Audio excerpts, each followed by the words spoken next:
Albert Breer, the Monday Morning Quarterback, senior NFL reporter, and he joins us on the program. Let's give Albert the poll question for hour two there, Seton O'Connor. Hour two poll question, Dan. Okay. The Arizona Cardinals are tanking and hope we didn't notice, tanking and don't care if we notice, or not tanking at all and they're trying to win. All right, let me start with that question for you, Albert.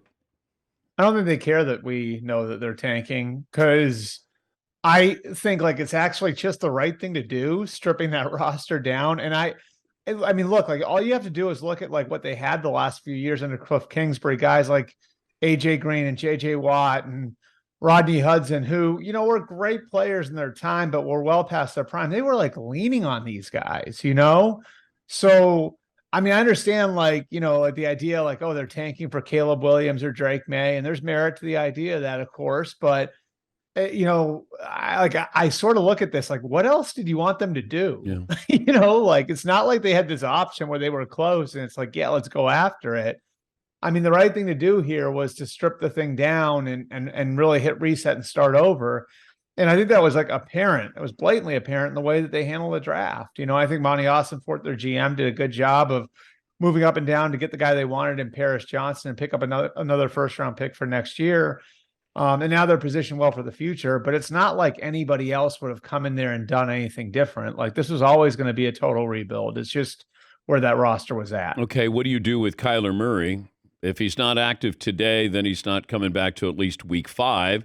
And his motivation would be to win games. So you're not getting Caleb Williams. And the ownership might be, you know, contrasting that they want to lose games. So something's, you know, there's going to be a head-on collision here, I would think. Yeah, you know, it's hard because there's all kinds of injury guarantees in his contract, and the injury guarantees run through 2025. And if you look at it, like, I mean, you know, good for Kyler, because this thing gives him protection every step of the way. He's got over $35 million fully guaranteed next year. The year after that, there's almost $30 million that becomes fully guaranteed in March. So essentially the Cardinals have to make a decision on $30 million of Kyler's Murray for 2025 about 7 months from now, you know? So you're talking then about like what would be Caleb Williams or Drake May's second year in the league. And you'd be carrying like that $30 million number on your books if you don't offload him by March. So I think certainly this is a critical year for Kyler Murray, and he's protected financially. But I mean, if you go down the line on this and you look at it, I mean, there's going to be a decision point that's going to come, and one way or the other, it's going to be costly for the Cardinals to keep Kyler Murray. It's going to be costly for the Cardinals to get rid of Kyler Murray. And is he you know, tradable? I think you can give Kyler and his agent a lot of credit for rattling cages like they did last year, because now he is protected 6 ways from Sunday, no matter what the Cardinals do. Would he be tradable if he's healthy? I don't know. I mean, it's just they ran such a unique offense the last 3 years under Cliff Kingsbury. And look, what Drew Petzing, their offensive coordinator, is going to bring in, you know, under Jonathan Gannon is completely different.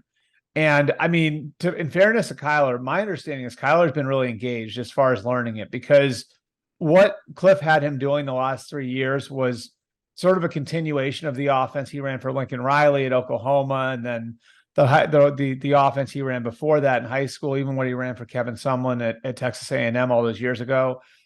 So this has been the most significant schematic change that Kyler Murray's gone through in maybe his entire football life. And so he's engaged in that. And I do think, like, for Kyler playing this year and showing that he can run a version of the Shanahan offense with Drew Petzing coming there from Cleveland would certainly make him more marketable as a player and would help the Cardinals as far as like convincing somebody else to take on this contract. Now, would they have to eat some money? Probably. But I think that that's like a key part to this, because again, we've only seen him in sort of an air raid type of system, and we don't know what he would look like in a more conventional system or what 90% of the rest of the NFL runs. So having that context is going to be important, which I think makes for Kyler, for the Cardinals, for everybody, important, getting to see what he looks like in that sort of offense when we get to October, November, December, whenever he's ready to come back. Why did the Cowboys trade for Trey Lance? Well, number one, Jerry's always had a fascination with these things. And if you look at the history of it, it really is interesting. Dan, you remember when Jerry went and brought in all these baseball players? It's like Quincy Carter and Drew Henson and Chad Hutchinson. And, he kept taking swings on guys who are highly regarded, but had gone to play minor league baseball. Jerry has always, I think, sort of had a fascination with how can I find the next guy? And is there a rock that I can turn over? Is there a way that I can find my next version of Tony Romo or Dak Prescott?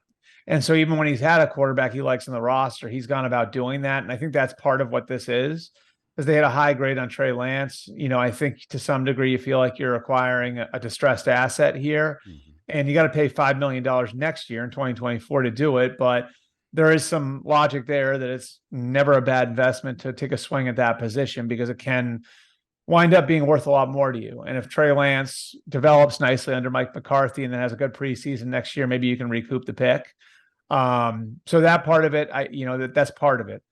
If you want to be a little more cynical about it, you can also look at what this might mean for Dak Prescott and how contentious the last contract negotiation got, and how he's going to be going into a contract year in 2024, and how they have to take care of this at some point, And so to me, that part of it is at least interesting. Where do we go from here? And could Trey Lance eventually be a leverage point for the Cowboys against Dak Prescott in contract negotiations? That's what I'm looking at here. And I think that part of it makes this really, really fascinating going forward, especially if the Cowboys have a new head coach in 2024. But, Trey Lance isn't better than Cooper Rush. Yeah. Well, but that's why you're not acquiring him for depth. You're acquiring him because you think he can become more than that. You know what I mean? You're not acquiring him so he can fill in for Dak Prescott in week 5 if Dak gets nicked up. So why are you bringing him in? You're bringing him in because you think he's got upside to be more than that. And you think that maybe he got caught in, bad circumstance in San Francisco, and you're acquiring that distressed asset. And you think you can make him into something. And if you can make him into something, maybe he can give you some leverage in that contract negotiation against Dak. Yeah. That's sort of where they stand. But he's got to learn a whole new offense. He didn't get a chance to play. He's not going to get a chance to play in Dallas. And how do you work him into getting any action when he's not? And that's the problem. See, that would be the argument I would make, Dan. Is that what everybody in San Francisco would tell you, he needs to play. And that's one of the reasons why the Niners can't really felt like it wasn't right for them right now, because they don't have an environment that he can play in. And the whole thing in San Francisco was, we need to get him snaps. And if you talk to people in that building last August, what they would tell you, point blank, and this is before the Jimmy renegotiation, when he was off on the side practice field, they would have told you then, Jimmy Garoppolo is a better quarterback than Trey Lance right now. But we believe if we can feed Trey game reps, that by December or January, we'll have a better quarterback in Trey Lance, and then we'll be set up for the future. And we'll be able to expand Kyle Shanahan's offense and do more than we've ever done. Yeah. Now, then Trey Lance gets hurt. And, they were willing to go through the ups and downs and everything else that comes with developing a young quarterback. But Trey Lance gets hurt. And then Jimmy comes in. Jimmy plays fine. Jimmy gets hurt. Brock Purdy comes in, and he shows that he can run Kyle Shanahan's offense say they would have envisioned Mac Jones running their offense. So now you're looking at it and you're saying, can we put another year in peril to run an offense that doesn't work for everybody, that works for Trey Lance, and take our lumps and go through our ups and downs in Trey Lance, especially now when he's lost confidence or lost some confidence? Is that fair to Trent Williams? Is that fair to Fred Warner? Is that fair to Nick Bosa? No. They're in a championship window. They can't afford to throw a year overboard or risk throwing a year overboard in the name of quarterback development. So they couldn't afford him the snaps. He's only played 21 games since high school, and that's the last 5.5 years. So, but it's the same situation with Dallas, because he's going into a team that's right, a Super Bowl contender, and that's the hard part. That's the hard part. And it's if you haven't invested 3 first-round picks in a guy like San Francisco did, who's going to be willing to go through the bumps, the ups, the downs? That's where you're between a rock and a hard place if you're Trey Lance. You need the game reps, but without having somebody who's that invested in you, who's going to give them to you? I thought Minnesota would have been a great spot for him. Right. But would he have gotten the reps there? I don't know, but I think he's got a better chance of getting reps there than he does in Dallas because Jerry is on the doorstep. I mean, he's desperate to win a Super Bowl, and you can't just say to Trey Lance, go in there when Cooper Rush is better than him if Dak happens to play poorly or gets hurt. So it's hard. Yeah. It's hard. It's just, I mean, like, and that's the thing is like, it's a unique situation in that, like, this is a guy who just has not seen enough. And Brock Purdy was the opposite of that, by the way. Like Brock Purdy had something like 14 or 1,500 attempts in college, you know? Are you Trey all Lance in like on Brock Purdy? Balls in college. Are you all in on Brock Purdy? I'm all in on the Niners roster, and I don't think Brock Purdy needs to be a superhero to make it work. That's not a yes. I think Brock Purdy got them to the NFC title game last year, and then he got hurt. Okay. And like, I just look at, they're not asking Brock Purdy to be a superhero. Now, what's going to be fascinating about this is, do you believe now, Dan, that we're in an environment where Joe Flacco couldn't win a Super Bowl anymore? Eli Manning couldn't win a Super Bowl anymore. A second-year Russell Wilson couldn't win a Super Bowl anymore, let alone like Brad Johnson or Trent Dilfer winning a Super Bowl. Do you believe that? Do you need Mahomes? Do you need Allen? Because there used to be a time where if you were good enough around the quarterback, you could win. You could beat the team with great quarterbacks. But because of the environment, the game, the way the games went, the rules, all that different stuff, like, can you not do that anymore? To me, the Niners are going to be a good test of that because I do think Brock Purdy is a good quarterback. Do I think, like, if they had equal rosters that he could beat Josh Allen or Joe Burrow or Patrick Mahomes? No. Do I think he might be able to make it through the NFC? Sure. Like, I think he might be able to make it through the NFC, you know? So I think it's going to be a fascinating experiment, you know, and I think he's got a chance. Like, they feel like, I'll just tell you this, in San Francisco, they feel like he can give them what Mac Jones would have given them if they had taken Mac Jones third overall. And Mac Jones was a serious consideration for them with a third overall pick. And that's what sort of saves them here. Now, can Brock Purdy carry a team? I think that's a different question. Well, it's like Jalen Hurts. He's got a great roster. But if Jalen Hurts, played in Houston, people would say, oh, that guy is kind of interesting there. If he played in Kansas City, could he have taken that Kansas City team to a Super Bowl? Probably not, right? I don't know. I tell people about where you get drafted.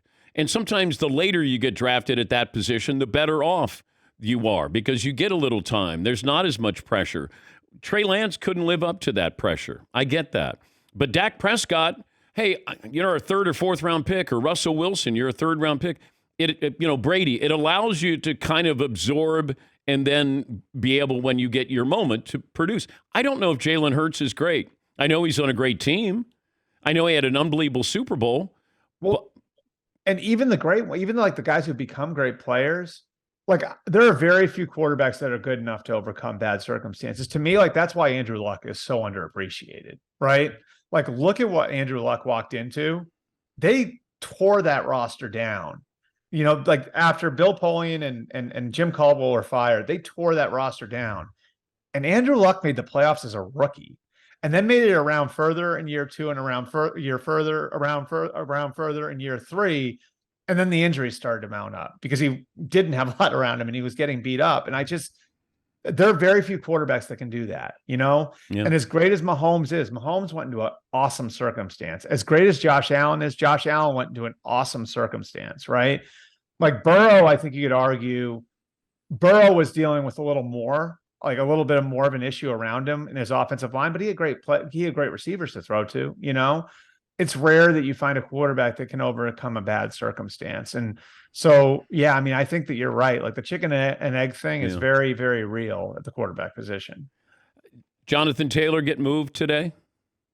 Yeah, I think that, like, part of this is going to come down to whether or not the Colts are willing to take a little less. Like, they don't have their price right now. They may get it, but they don't have their price right now. And then, like, where Jonathan Taylor's contract demands are now. I'd heard like that, but maybe between 13 and 14 million a year and 40 million over the first 3 years of a deal could get it done. That seems reasonable to me. The question is somebody willing to do that and then give away, say, like a second round pick and something else. Yeah. That's a lot, and it's a lot at this point of the year. So I still think Miami's the team to watch. And what's interesting about Miami to me, Dan, is the reason why. We know that offense, like Mike McDaniel running like the Mike Shanahan offense has been able to. I mean, I'm not saying you or I could run for 1,000 yards in it, but that's probably not far off. Like if you look at the history going back 25 years to when Mike ran it in Denver. So we've always known that, like you can that running game works almost regardless of who's back there carrying the ball. But I think Mike McDaniel saw what Christian McCaffrey was able to do in San Francisco last year. And I just sort of wonder if like there's that part of it for him where it's like he looks at what Kyle was able to do with a truly elite back and Christian McCaffrey, and it's just sort of like, I wonder what someone like that could do for me. And Jonathan Taylor would obviously be that for them. And there's no question that over the last year or so, they've really taken their swings and going and getting Tyreek Hill and going and getting Jalen Ramsey. So this would be along the lines of how they've taken advantage of having a quarterback in Tua on a rookie contract. Always great to talk to you, Albert. Thank you for joining us again. All right. Thanks, Dan. That's the Monday Morning Quarterback, Albert Breer.